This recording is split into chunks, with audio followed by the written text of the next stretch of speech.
Custo de vida, emprego e desemprego, cesta básica, tarifas públicas, salário mínimo. Agora, na Brasil Atual, a análise do DIEESE. E nós vamos fazer contato com o diretor técnico do DIEESE, Fausto Augusto Júnior. Bom dia, Fausto.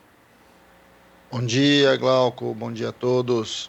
Fausto, as centrais sindicais estão lançando uma campanha com diversos spots, inclusive, para que os parlamentares votem a medida provisória número 1000 de 2020, publicada em 3 de setembro, que diz respeito aí à redução do auxílio emergencial para R$ 300. As centrais e também outras entidades, movimentos, partidos políticos querem que esse auxílio seja mantido no valor de R$ 600. Essa mobilização é necessária, né, Fausto? Sem dúvida, Glauco, porque primeiro vamos lembrar que o auxílio emergencial foi uma conquista das centrais sindicais, dos movimentos populares, dos movimentos sociais, algo que o governo desde o começo era contra e depois acabou tendo que aceitar por conta das movimentações que aconteceram dentro do Congresso. Ao longo desses meses que a gente atravessou aí da pandemia, a implementação do abono emergencial foi essencial. Ele, de certo modo, garantiu minimamente a renda aí para alguma coisa perto de 65 milhões de pessoas.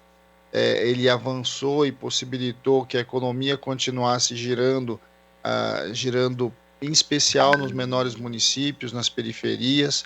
De alguma forma, essa renda, ela não só ela garantiu a segurança alimentar desse conjunto enorme de brasileiros, mas também ela manteve funcionando uma parte importante da economia. Certamente, sem um abono emergencial, a queda no PIB teria sido muito maior e a própria arrecadação do governo federal teria sido menor e dos estados e municípios. É bom lembrar que uma parte bastante significativa da arrecadação dos estados, principalmente, deriva do consumo, né? E esse consumo, ele de certo modo foi impulsionado, inclusive, pelo abono emergencial.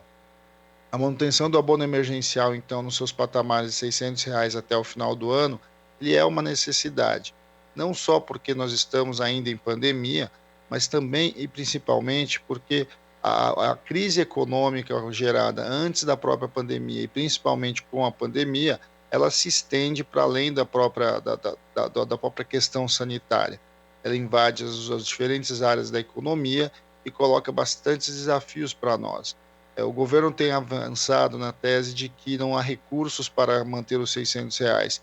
É algo que não é fato, uma vez que o próprio orçamento de guerra permite que o governo avance do ponto de vista dos gastos sociais até o final do ano. Acho que é essencial a gente abrir esse debate. É importante que o Congresso Nacional coloque a medida provisória para votar.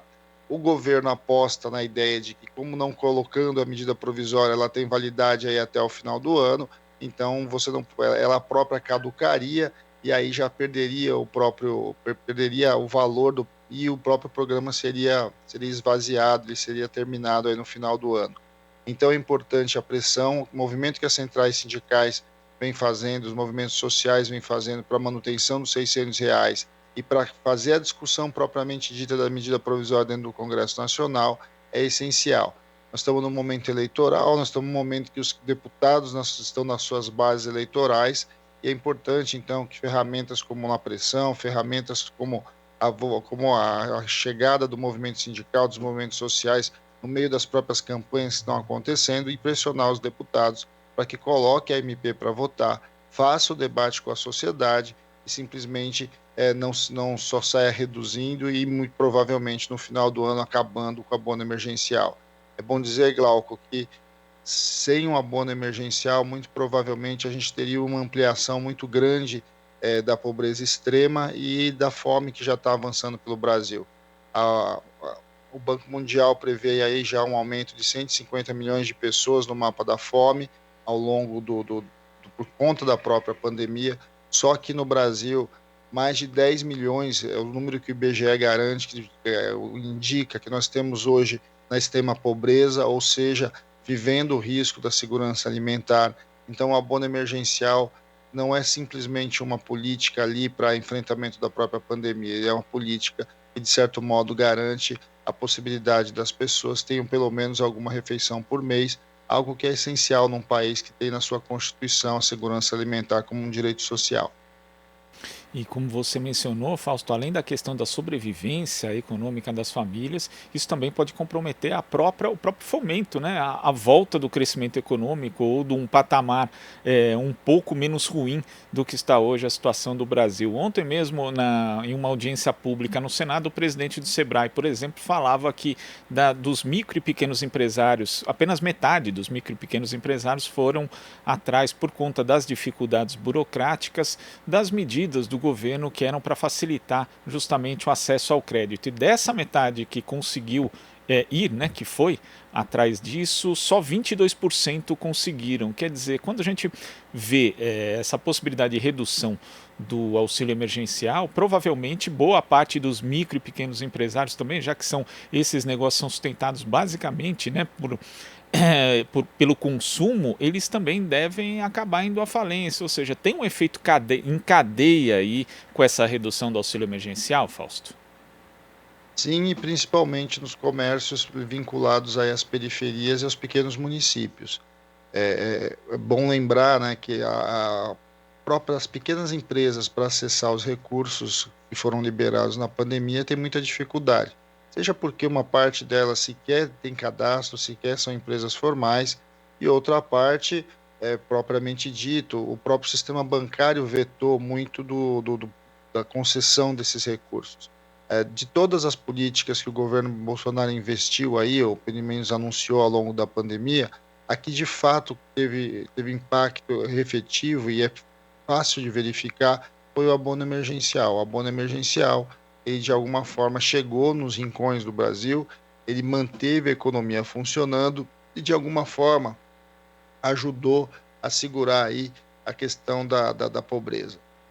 Agora, Glauco, essa é uma discussão que precisa ser feita no Congresso Nacional. O Congresso Nacional foi quem de fato propôs o abono emergencial, foi de fato quem colocou o abono emergencial para avançar, né? Os diferentes partidos ali chegaram num acordo, inclusive do valor, e agora é importante que a gente, no Congresso Nacional, avance com essa discussão. Por isso que colocar a medida provisória para votar, colocar a discussão de volta aí com a sociedade é fundamental.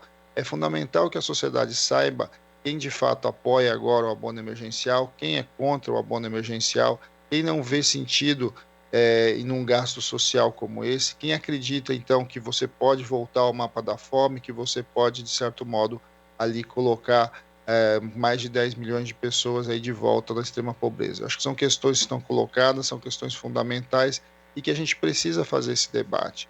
A economia vai precisar, e esse abono, inclusive, Glauco, não é uma necessidade só até o final do ano. A gente sabe que essa discussão da MP, ela se refere até o final do ano, mas a gente precisa de medidas que, de alguma forma, preparem o Brasil para o crescimento econômico, para voltar minimamente a distribuir um pouco mais a renda e garantir 2021. 2021 não será um ano fácil, é um ano de retomada de investimento, um ano de retomada aí da economia, a partir de uma economia muito baixa, né? A partir de dados de queda do PIB, a maior queda do PIB da nossa história num período tão curto.